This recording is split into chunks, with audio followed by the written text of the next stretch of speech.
She never requested judgment. Born unusual, bound to a wheelchair, she already bore the burden of society's glances. And when a black man decided to love her, publicly, unashamedly, their world split open.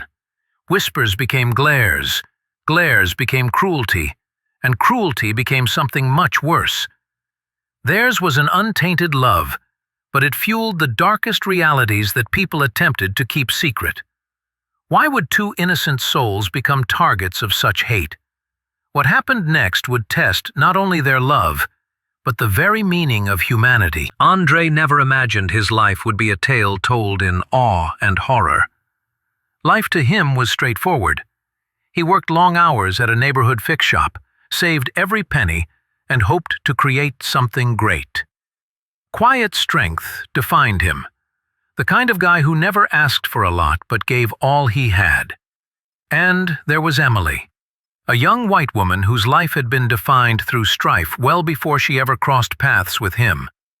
Trapped in a wheelchair after an accident in childhood, she understood what it was like to endure the burden of condescending glances and muttered conjectures.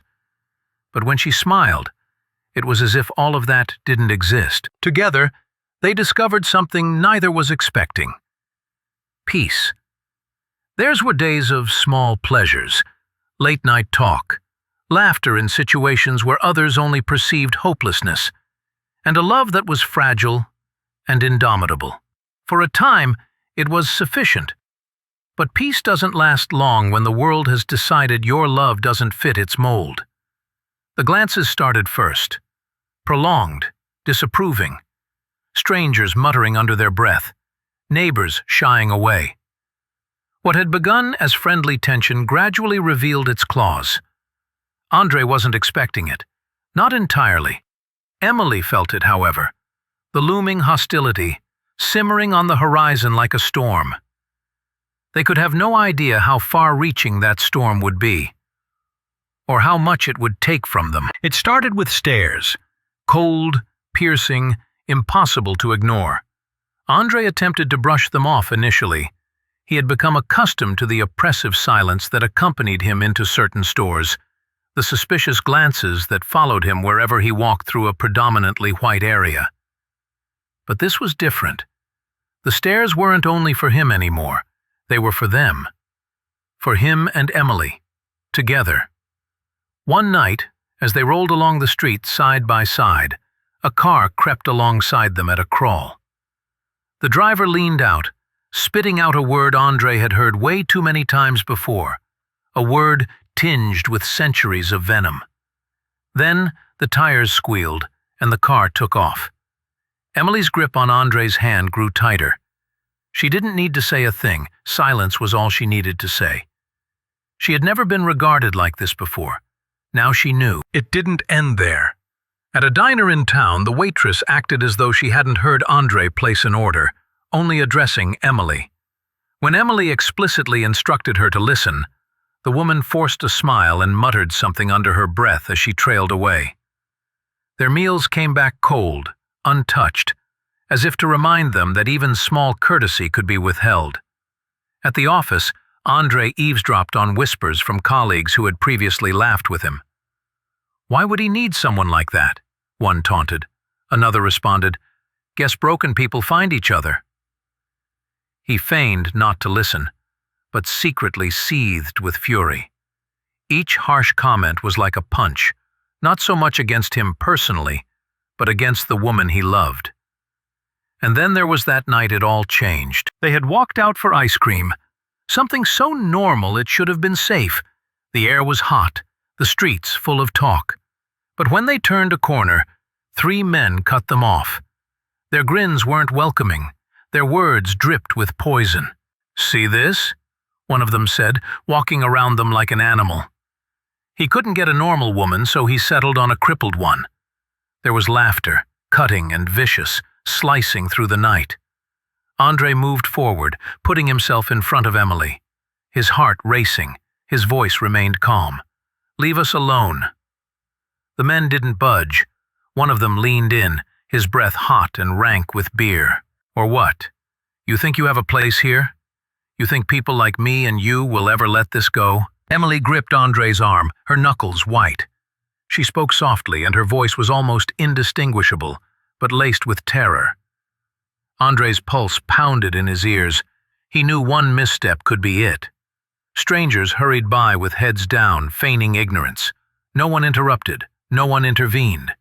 There was only them, outnumbered, vulnerable, hemmed in by hatred. Andre's jaw stiffened. He felt the burden of history bearing down on him, all the tales of a black man punished for being and loving. He thought of Emily, delicate but fierce in her wheelchair next to him. He thought of what could go wrong if he resisted, if things escalated out of control. The men closed in. Their laughter swelled, harsher, into the night. One of them extended a hand, pushing Andre's shoulder. Another leaned in toward Emily, his face twisted in scorn. The universe contracted to that one instant, the beating of every heart reverberating like a war drum. Andre had 2 seconds to choose. Back down and allow the shame cut both their souls, or fight, knowing that fighting might lose him everything. And when the tension came to its breaking point, the world appeared to hold its breath. The push almost sent Andre off balance.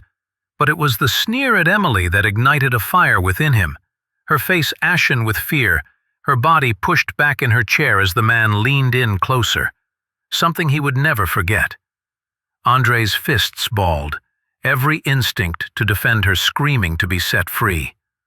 "Leave her alone," he growled, his voice low, shaking with anger. The man laughed, pushing Emily's wheelchair hard enough to send her careening forward. Her scream cut the night like shattered glass. Andre attacked, his hand on the man's wrist, shoving him away. Time stood still for an instant.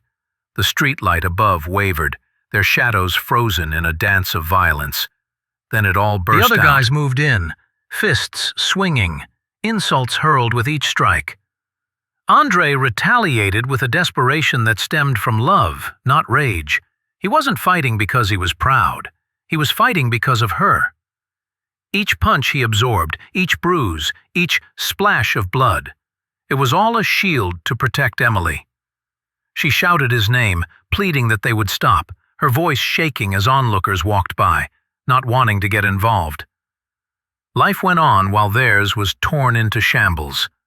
Andre stumbled under the strain of 3-on-1, gasping for air, vision clouding. He could sense his body failing him, but someplace deep inside would not release. He pushed himself upright again, one hand stretching toward Emily, as though to assure her that he was present, still alive. And then, sirens. The men scattered like cowards, their laughter resounding as they vanished into the darkness. But when the police came, Andre was not visible as the victim. His bloody fists, his black face, his disobedience, it all became evidence against him. The flashlight from the officer blinded him. "On the ground! Now!" Andre froze, chest heaving, Emily crying out his name.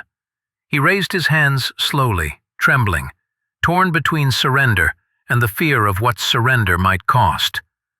This was the moment, the line between survival and becoming another name, another story America pretends not to hear. Andre managed to make it home that evening, battered, bruised, and bloodied, but alive. Emily sat next to him, shaking, but clutching his hand as if sheer determination might just erase the horror they had experienced. The world outside had attempted to destroy them, through hatred, through apathy, through centuries of bigotry, and yet they'd made it through it all together. The flesh wounds healed, but the psychological bruises remained. Every stranger's glance, every muted judgment, served as a reminder that love in a world constructed to separate cost them something. They had endured brutality not for who they were, but for the color of their skin and for the willingness to love beyond the borders other people chose not to see. But even in the shadows, there was a glimmer of hope. Andre and Emily understood the power of standing up, not for themselves alone, but for anyone whose humanity was not acknowledged. Theirs was more than an isolated occurrence on a street corner. It was a reflection of a society struggling to come to terms with its own biases, a mirror held up of how quickly fear and hatred can dominate compassion. As the days went by, they clung to one another more tightly, their love a sanctuary and a revolt. Each sneered insult, each aggressive stare became a reminder. Change starts with not looking away. This was their truth, and it is a truth echoed in millions of lives. Stories of love, resilience, and courage in the face of racial injustice are everywhere. Yet how often do we pause to listen? How many more will face hate for simply being who they are? Andre and Emily's tale isn't finished with the night's horrors. It's alive in the questions we're forced to ask. Will we move when we see injustice, or will we keep on turning our heads?